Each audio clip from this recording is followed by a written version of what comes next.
भद्रक रे 24 घंटा पर इंटरनेट सेवा बंद। सकाळ 6टारू आसंता काली सकाळ 6टा पर्यंत इंटरनेट सेवा बंद रही। भद्रक ब्लॉक और पौरांचल तिहिडी ब्लॉक अंचल धामनगर ब्लॉक और एनएससी अंचल रे इंटरनेट सेवा बंद रही।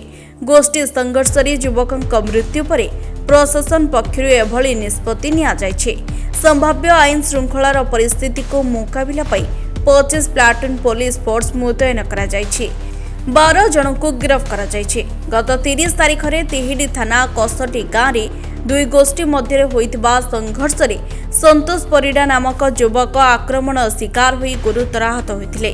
गतकाली भुवनेश्वर एक घरोई डाक्तरखाना तांकर मृत्यु होइतिला। याकु नै भद्रक तिहिडी एवं धामनगर अंचल में चापा उत्तेजना देखा देछि। आज मृत संतोष का मृतदेह गाँव को आसिबो। एपटे मुख्यमंत्री मृत संतोष को परिवार को 10 लाख टंकार आर्थिक सहायता घोषणा कर।